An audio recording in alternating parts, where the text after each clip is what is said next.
नमस्कार मित्रों, प्रेमचंद की कहानी राजा हरदौल में अभी तक आपने सुना कि हरदौल की इस वीरता ने उसे हर एक बुंदेली के दिल में मान प्रतिष्ठा की ऊंची जगह पर बिठाया, जहां न्याय और उदारता भी उसे न पहुंचा सकती थी।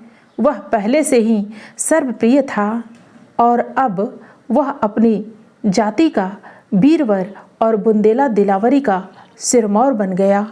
अब आगे मित्रों, कहानी में आगे बढ़ने से पहले आप हमारे चैनल को अवश्य सब्सक्राइब कर लेना, वीडियो को लाइक और अपने मित्रों से शेयर करना, एक छोटा सा कमेंट्स लिखकर हमारा उत्साहवर्धन तो जरूर करना मित्रों। तो आइए आनंद लेते हैं कहानी का।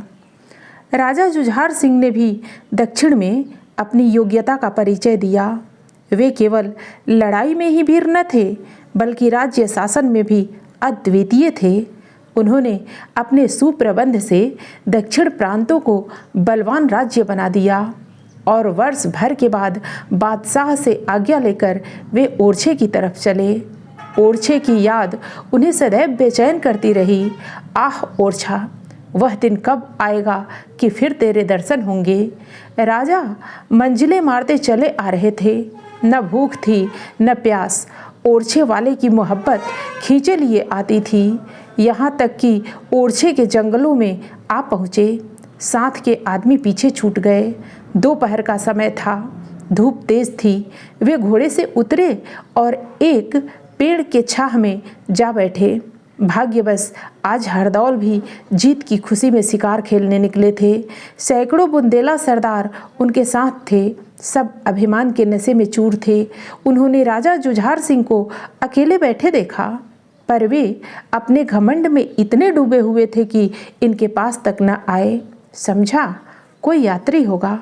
हरदौल की आंखों ने भी धोखा खाया। वे घोड़े पर सवार अकड़ते हुए जुझार सिंह के सामने आए और पूछना चाहते थे कि तुम कौन हो, कि भाई से आंख मिल गई। पहचानते ही घोड़े से कूद पड़े और उनको प्रणाम किया।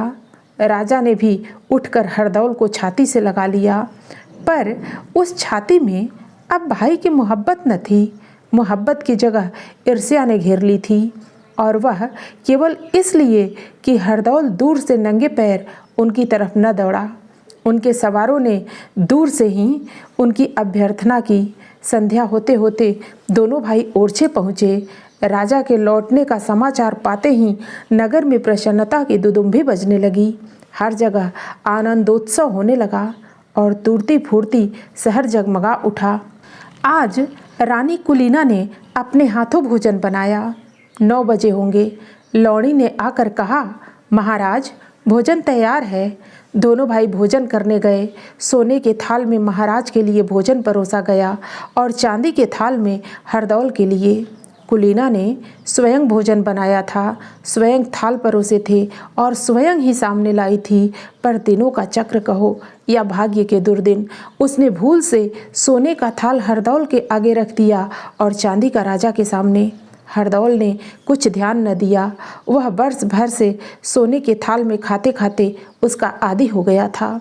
पर जुझार सिंह तिलमिला गए। जबान से कुछ न बोले, पर तेवर बदल गए और मुंह लाल हो गया। रानी की तरफ घूर कर देखा और भोजन करने लगे, पर ग्रास विष मालूम होता था। 2-4 ग्रास खाकर उठ आए। रानी उनके तेवर देखकर डर गईं। आज कैसे प्रेम से उसने भोजन बनाया था। कितनी प्रतीक्षा के बाद यह शुभ दिन आया था। उसके उल्लास का कोई पारावार न था, पर राजा के तेवर देखकर उसके प्राण सूख गए।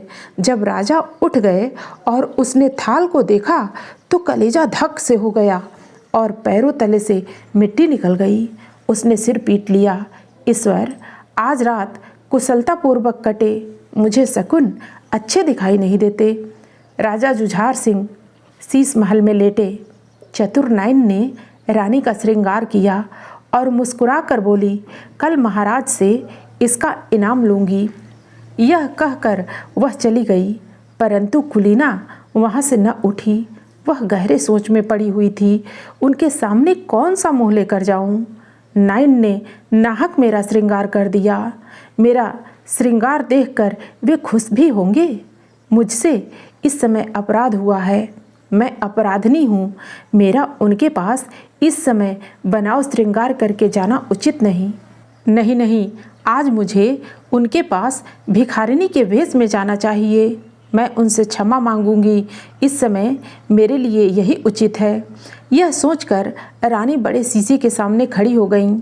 वह अप्सरा सी मालूम होती थी। सुंदरता की कितनी ही तस्वीरें उसने देखी थीं, पर उसे इस समय शीशे की तस्वीर सबसे ज़्यादा खूबसूरत मालूम होती थी। सुंदरता और आत्मरुचि का साथ है। हल्दी बिना रंग के नहीं रह सकती। थोड़ी देर के लिए कुलीना सुंदरता के मद से फूल उठी। वह तन कर खड़ी हो गई।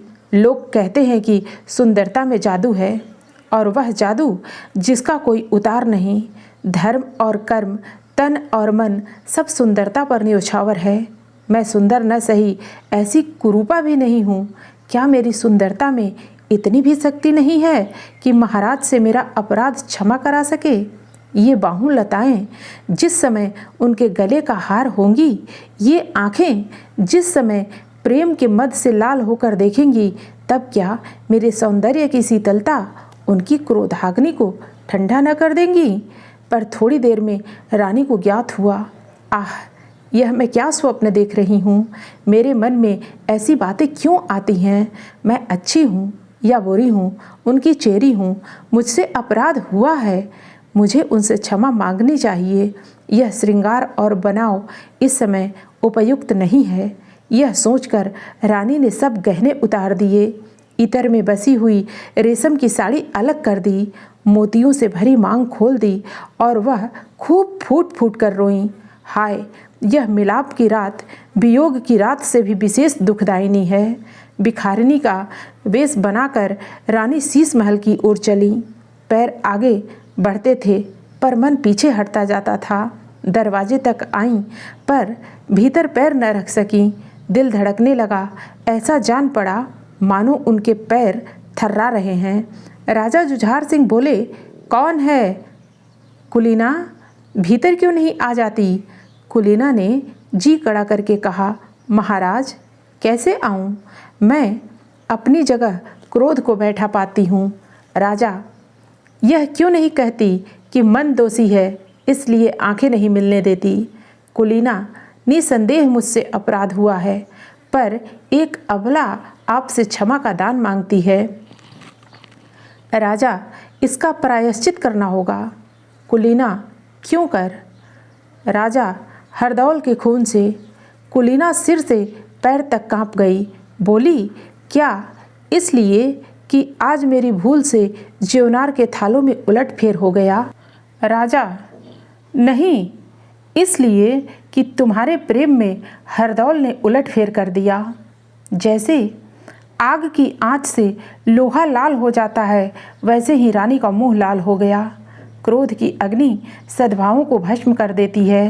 प्रेम और प्रतिष्ठा, दया और न्याय सब जल के राख हो जाते हैं। एक मिनट तक रानी को ऐसा मालूम हुआ मानो दिल और दिमाग दोनों खौल रहे हैं, पर उसने आत्मदमन की अंतिम चेष्टा से अपने को संभाला।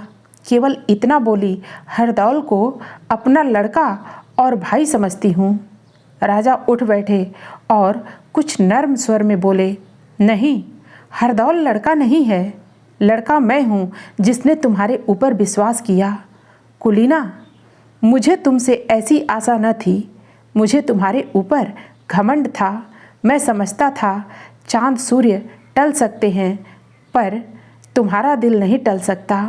पर आज मुझे मालूम हुआ कि वह मेरा लड़कपन था।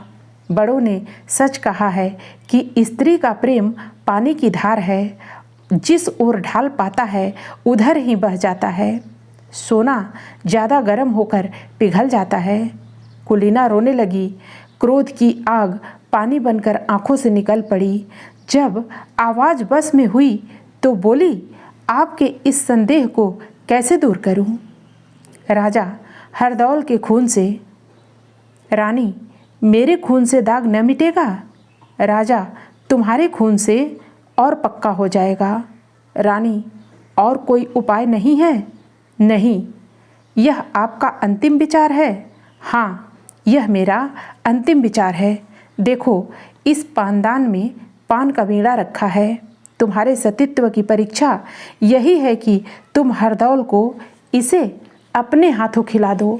मेरे मन का भ्रम उसी समय निकलेगा जब इस घर से हरदौल की लाश निकलेगी। रानी ने घृणा की दृष्टि से पान के बीड़े को देखा और वह उल्टे पैर लौट गई। रानी सोचने लगी, क्या हरदौल के प्राण लूं? निर्दोष सचरित्र वीर हरदौल की जान से अपने सतीत्व की परीक्षा दूं? उस हरदौल के खून से अपना हाथ काला करूं जो मुझे बहन समझता है? यह पाप किसके सिर पड़ेगा? क्या एक निर्दोष का खून रंग न लाएगा? आह अभागी कुलीना, तुझे आज अपने सतीत्व की परीक्षा देने की आवश्यकता पड़ी है, और वह ऐसी कठिन। नहीं, यह पाप मुझसे न होगा।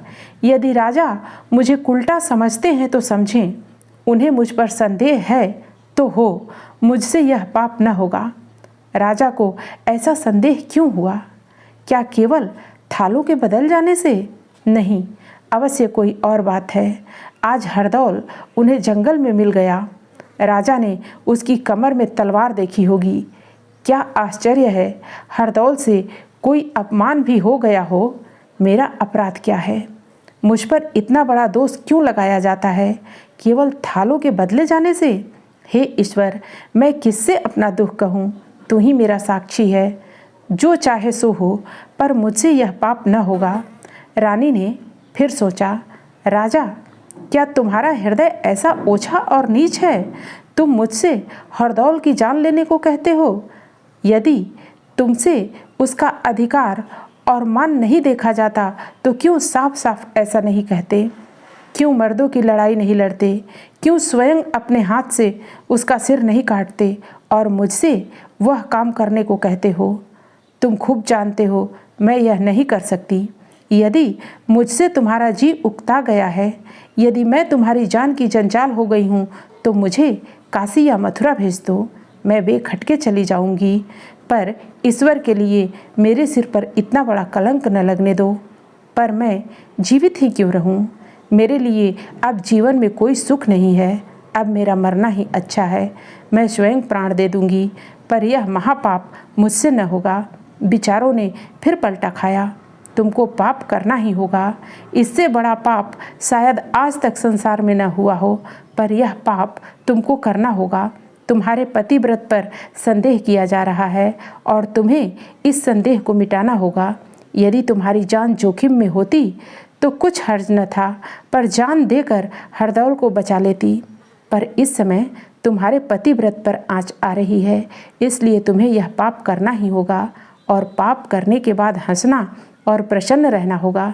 यदि तुम्हारा चित्त तनिक भी विचलित हुआ, यदि तुम्हारा मुखड़ा जरा भी मध्यम हुआ, तो इतना बड़ा पाप करने पर भी तुम संदेह मिटाने में सफल न होगी। तुम्हारे जी पर चाहे जो बीते, पर तुम्हें यह पाप करना ही पड़ेगा। परंतु कैसे होगा? क्या मैं हरदौल का सिर उतारूंगी? यह सोचकर रानी के शरीर में कपकपी आ गई। नहीं, मेरा हाथ उस पर कभी नहीं उठ सकता। प्यारे हरदौल, मैं तुम्हें खिला सकती। मैं जानती हूँ तुम मेरे लिए आनंद से विष का बीड़ा खा लोगे।